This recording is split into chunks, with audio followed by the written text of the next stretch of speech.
وحعجيبة أو ليابة أو عيبة أو هل كان كعنبارينينا تعديga joogtada ee wasaaradda tacliintu ay kula kacday caruurta dhigta dugsiyada dhexe iyo dugsiyada hoose iyagoo ku qasbaya inay qaataan labisadan loo yaqaan uniformiga ee wasaaradda tacliintu ay dalkeena ku soo rogtay sanadkii hore foolxumadu waxay tahay ceebtu waxay tahay wax laga xishooda waxa ah in caruurta loo hanjabo in caruurta loo cagajugleeyo in caruurta qaarkood intoo jilbaha loo joojiyo gamcahana madaxa duldhiga la yiraahdo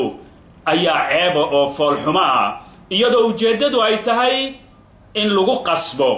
ujeedadu ay tahay inay soo xidhaan uniformigii waxa nasiib darraa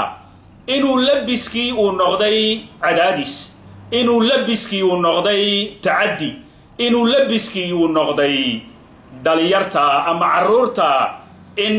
moraalka iyo maskaxda lagaga dilo cabashooyinka na soo gaadhay waalidada naga soo gaadhay waxaa ka mid ah in caruurta laga caydhsado klaaskii ama waxbarashadii oo dibadda looga soo saaro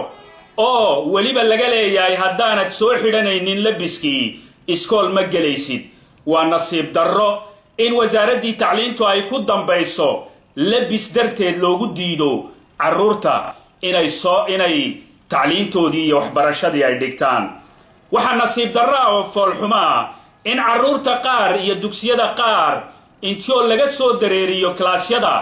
daaradaha iyo kanayfyada lagu maydho ay gidaafada ka dhex guraan iskoolada dhexdeeda min 8 subaxnimo ilaa iyo 1 duhurnimo oo taana maskaxda lagaga dilayo cadaadis lagu saarayo si ay u iibsadaan labiskaas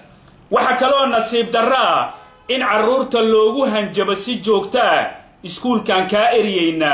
waa foolxumo iyo ceeb iyo nasiib darro wasaaradda waxbarashada ku soo food saartay waxa kaloo nasiib darra runtii in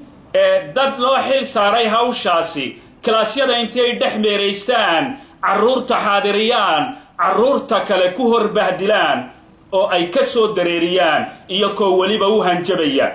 markii aanu kuurgallay weydiinay ama aanu dirnay dadka nala shaqeeya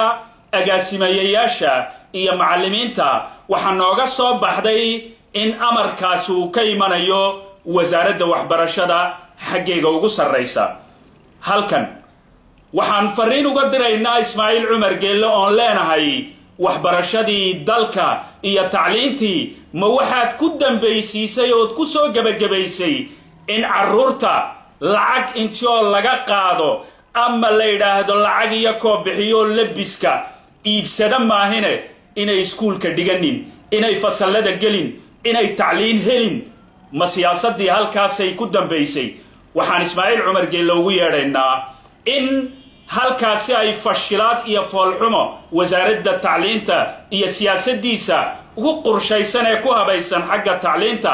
ay ku fashilantay halkaas Ismaaciil Cumar Geelle waxaan ugu yeedhaynaa oo leenahay caruurta aanan awoodin uniformiga caruurta waalidadoodu ay keeni kari waayeen waayo waxaan ognahay in xaas waliba uu caruur badan u leeyahay oo horaan u sheegnay inaan inaku aan gaala ahayn oo carirteenu ay hal iyo laba ayna ahayn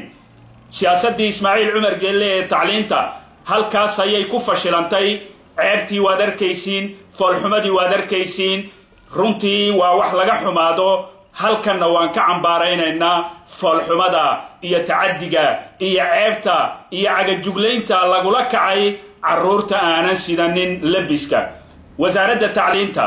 iyo Ismaaciil Cumar Geelle waxaan ugu yeedhaynaa ficilkaasi inuu ficil foolxun u yahay waxaan u sheegaynaa inuu ficilkaasi ficil foolxun u yahay waxaan u sheegaynaa inay siyaasadaasi siyaasad qaldan ay tahay waxaan u sheegaynaa inay siyaasadaasi siyaasad ceeb iyo foolxumo huwan ay tahay waxaan ka codsanaynaa wasaaradda tacliinta iyo Ismaaciil Cumar Geelleba inay si degdeg u joojiyaan foolxumada iyo tacaddiga iyo cagajuglaynta iyo hanjabaadda iyo jilbaha loo joojinayo caruurta ee laga caydhsanayo dugsiyada inay joojiyaan waalidadana waxaan ugu yeedhaynaa oon xasuusinaynaa inaanu joogno u shaqayntooda, inaanu joogno dhagaysigooga, inaanu joogno inaan la dayno wax kasta oo Ismaaciil Cumar Geelle siyaasadiisu ay tacaddi ay ku samaynayso. isbeddelkana waxa suura gelin kara fikir cusub, siyaasad cusub oo dalkeenna